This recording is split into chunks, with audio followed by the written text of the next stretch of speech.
Hi guys! So today I'm going to be talking about the step-by-step process of how to write and publish your own children's book. Woo! Okay, so as some of you might know, I recently self-published my own children's book, so I want to share some of my advice and tips to you guys.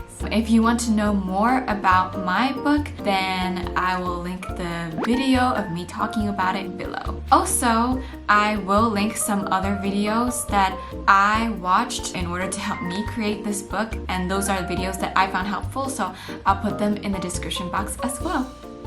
Okay, so let's get started. Step number 1 of creating your own children's book is to decide what you want your story to be about. It could really be about anything that's appropriate for children. So for example, it could be about family, it could be about love, about school, really anything that you're passionate about and that you want to write a story about. And step number 2 is to select your target age audience. This will help you decide your word count for your story. So here's a table. You can see that each age range has a different word count. And also knowing your target age audience could help you figure out the kind of vocabularies you want to include in your story. So mine is meant to be targeted for 3 to 5 year olds, but that's just for native English speakers. So this is also appropriate for ESL students, and that can be of any age really. So I think the target age audience is more about word count. Number 3, this one is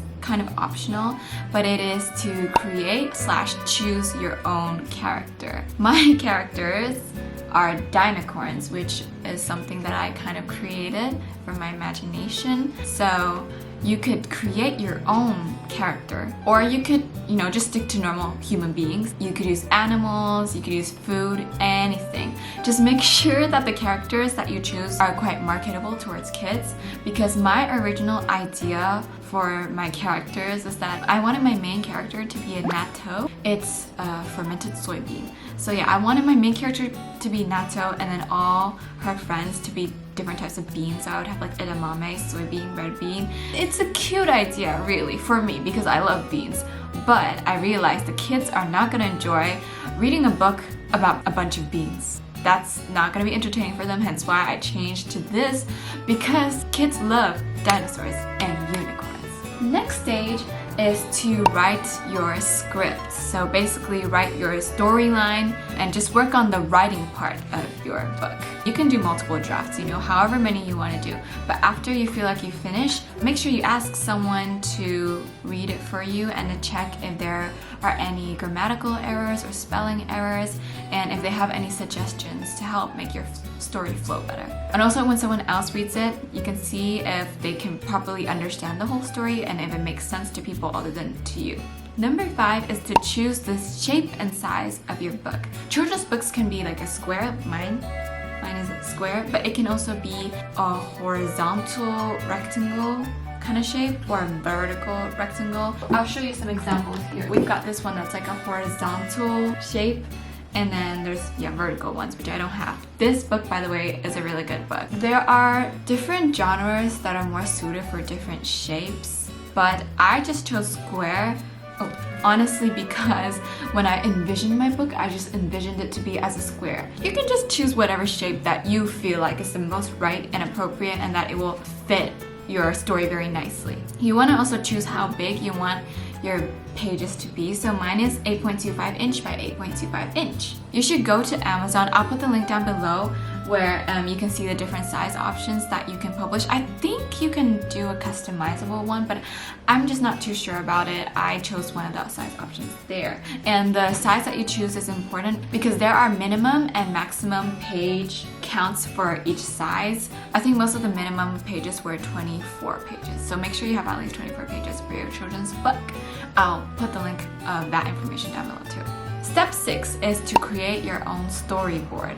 So this is just a very, very rough layout of each page. You don't have to be good at drawing here. It can be very, very rough. It's just like a general idea of where you want your text to be and where you want your characters to be, what you want them to be doing, things like that. So storyboard is quite important. Number 7, you can start your illustrations. Woo! for this stage, you can ask someone to help you with the illustrations. You don't have to do the illustrations if you don't want to. I did for mine. It was a challenge. If you want to do it, you can do it. If you want to ask someone else to do it, then that's totally fine too. There are a few things that I feel like you need to know before you start your illustrations. When you start on a new canvas, make sure that you set the page size to the size that you chose for your book. However, this also depends if you want your pages to bleed or not to bleed. So bleeding basically means that you want your objects, your drawings to go all the way to the edge of the book. Like mine, it goes all the way to the edge. Here as well,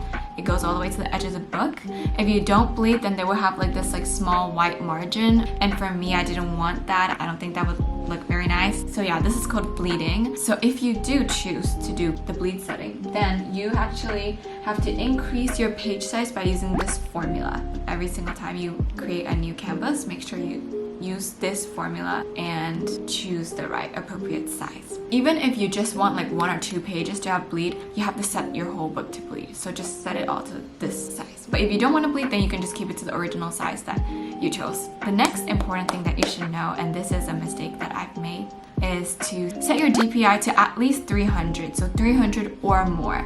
So every time you create a new canvas, you are also able to choose your DPI. I actually had no idea about this whole DPI thing until after I finished all my drawings, but basically the DPI determines how pixelated your drawings look.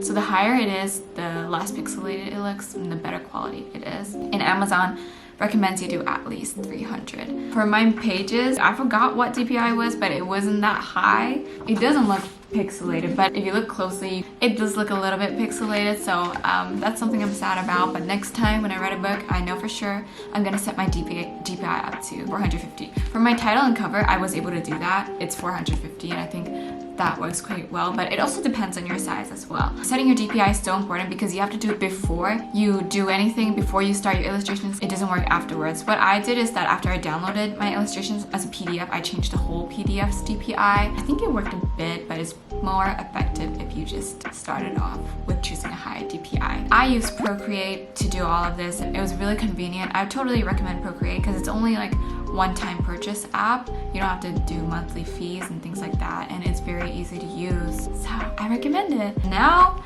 that you are done with your illustrations, you're happy, or your illustrator is done with them, then you are going to download your manuscript, your story, as a PDF. So you can group all of your canvases together and download it together as a PDF.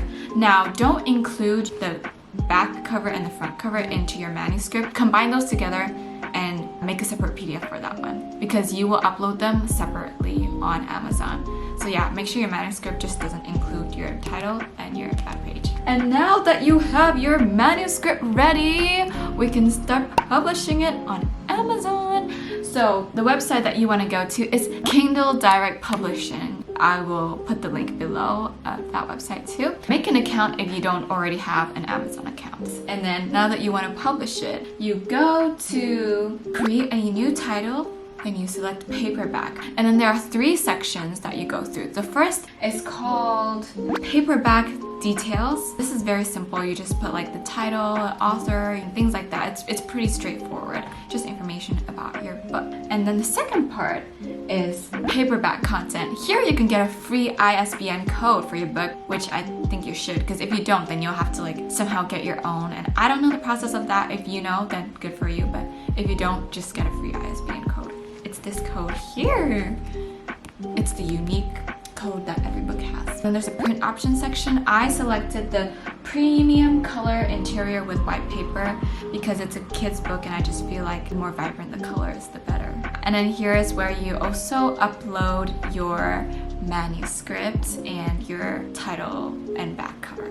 And also, one more thing, when you do upload your manuscript and you preview it on KDP, don't panic if your preview looks blurry. On the top right corner, there should be this button where you can download it. Download the manuscript that Amazon sees. You click it, and then it shouldn't be blurry. It should be clear. It should be what you uploaded. Also, make sure that all your illustrations will fit inside the margins. It's okay if it doesn't the first go. I redid it so many times until every single page fit everything perfectly, because you don't want your pictures to be cut off of the edge. That would be terrible. So just make sure that everything fits. You can upload, re-upload your manuscript many times until you feel like your preview is what you want to see. And then the next stage, the last stage, is paperback rights and pricing. Again, it's quite straightforward. If there's something you don't understand, they actually always have these like information buttons where you can click that will explain what they're asking for. So it's very nice, it's very straightforward. And now that you're done with pricing, you are ready to publish it. But wait, step 10, which is something I really recommend, is to order a proof copy. Now, a proof copy is a physical copy of your book that you can get before you publish it, so that you can see physically yourself and make sure that you like it, and if there's anything that you want to change, then you can make your changes before you publish it. So I totally recommend this, because sometimes, you know, what you see on your iPad or your computer and then what you see on the physical copy, it's just a different vibe flipping through it. So you want to make sure that you really like it as a book. Here's my proof copy, and it has like a not for resale because it isn't. It's just a draft, so it's kind of special. I did freak out when I got this. I was like, oh my gosh, it's physical. And then I looked through it and I was pretty happy with it. I think I just made a few like very, very minor changes that I noticed. So I really recommend you order a proof copy before you publish it. And also, this first cover I just stuck to matte, but then I realized like for children's book, glossy is better. So for my actual one that I published, it's glossy. I don't know if you can tell, but this is matte and this is glossy. Shiny! But once you get your proof copy and you're happy with it, or you make some changes and then you're happy with it, then you are ready to publish your book! Woo! Congratulations. Basically, after you finish everything, you click publish. But right after you confirm to publish your book, Amazon will go through a quality review just to make sure that it's good to go. And they say it takes up to 72 hours, but it took me less than a day. Once the review's done, it's on the Amazon marketplace. Your book is ready to be sold.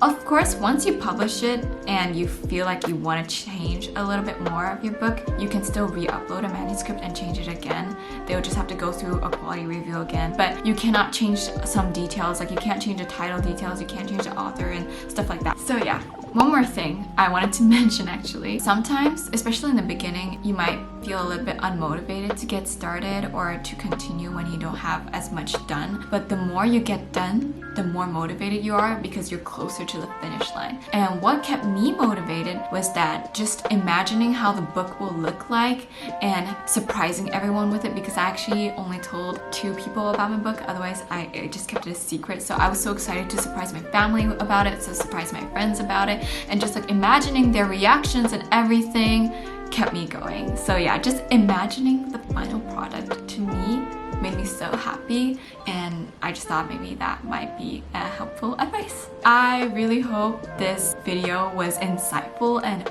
helpful. If you have any more questions, please comment them down below and I'm happy to help and answer. I mean, hopefully, if I know the answer. I'll link all the websites that I mentioned down below. Thank you so much for watching, and I hope you enjoyed this video. Good luck to any of you who want to make your own children's book and publish it. I am cheering for you. I'm excited. Tell me if you do. You can comment it down below because I totally want to check it out. Okay, I love you guys so much and I'll see you next week. Bye bye!